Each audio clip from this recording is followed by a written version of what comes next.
I mean, you work for a business school that is the embodiment of European-Chinese relations, economic relations. You know Europe and China very well.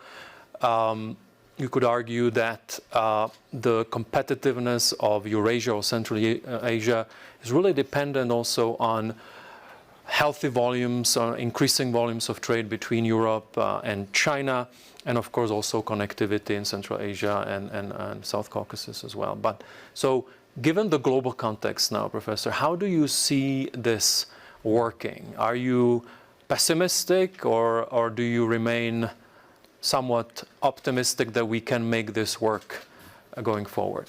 Yeah, so thank you for your question. I think we need to take a more historical and holistic view about this important issue. So the discussion in Davos or in other spheres talking about this Eurasia integration is related to several very important elements which happened during the past 2 or 3 decades. One, of course, it was the open up of China. Then China became a powerhouse, a great trade nation, and with a huge support and engagement from Europe to take China into the international community with the US. And in Europe, of course, the big driver was Germany. And on the other side, we also saw the end of the Soviet Union and the independence of various countries from Eastern Europe to the Central Asia. And when we saw more and more economic integration between China and Europe, then it came the idea about this whole continent-level regional integration. And of course, it was strengthened by the initiative taken by China called One Belt One Road Initiative from 2013. We were a little bit in a rosy time, and billions of dollars were invested into this initiative from China, from different cities of China building so-called the Continental Bridge, so with the railway. And we also saw along the road in different Central Asian countries, Eastern European countries, we started to smooth up this kind of connectivity till Germany, even to London, right? So there's also the connection directly to UK. But the but is that we are now in a very different geopolitical and economic landscape.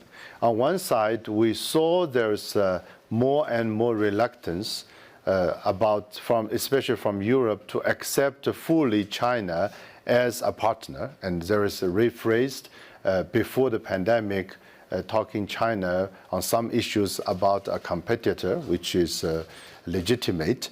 So, and also more recently, we saw there more and more resistance from the German government and the German corporates to taking China as the privileged partner, continuously supporting the trade investment relationship between these two countries. So if there is a decline or a slowdown of the integration between EU and China, and which was illustrated last year by the suspension of the comprehensive agreement on investment, the validation, so which shows that we are in a not an ideal situation.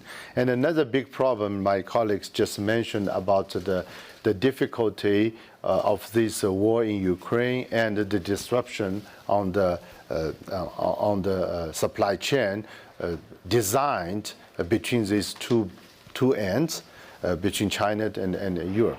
So what I see in the future is that it will be extremely difficult to go back to the old setting, which means a promotion of common prosperity along the road, around the Silk Road, to get all the countries involved.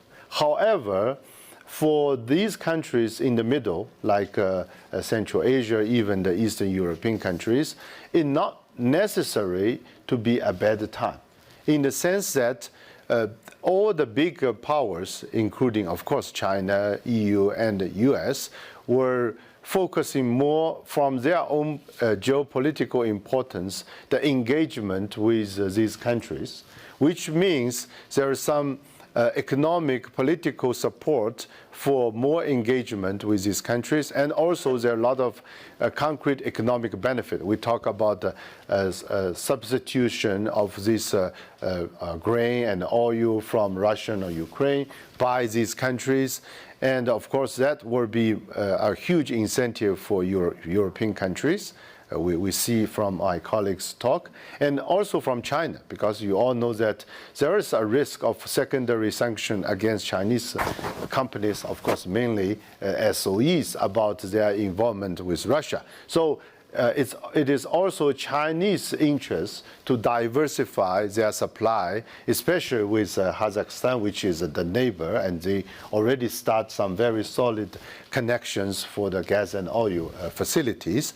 And also a country we touch upon a little bit, Uzbekistan, which is now fully accepted by the international community for the trade. They had some labor issues in the past, which can be a huge hub in the international textile business. As you know, they are the major cotton producer. So if you combine all that, I think we can see a rosy future for this country independent, not necessarily playing the role for the huge volume of trade through their land like a corridor, but mainly as a major economic partner.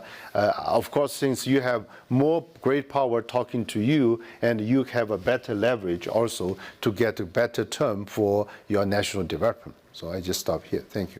So, Professor Ding, you know Eurasia very well, so also just on the opportunity, you already were talking about the opportunities, but if you can just be a little maybe concrete, where do you see it on the connectivity or on the green? And particularly, also the governor mentioned now some of the plans with China.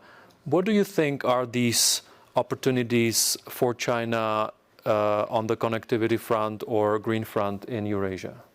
So as the leading business school in China, but also in Asia, we are very willing to be part of this regional development. So from our side, we see clearly we can help and contribute a lot to that development. On the first front, I think Minister mentioned about the human capital, and we will be extremely happy to work with different countries, authority, and companies in the region to bring you some world-class management trainings and short programs or long programs.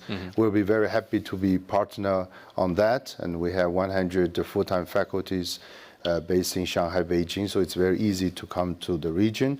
On the other side, since we are mainly working on executive education, so we have under our arm the largest group of Chinese alumni, more than 26,000. So many of them actually are working are the business decision makers, owners on this green energy, textile, energy business, finance industry. So we will really fine-tune, create some business exchange opportunities and bring some of these people into your place, or bring your people to Shanghai, to Shenzhen, and really to discuss all these business opportunities. I'm sure that it's important that the government or government organization set the stage. Actually, the actors, they must be the business people. And we are very confident that we'll be able to help you to create this kind of networking sphere on these particular topics and industry.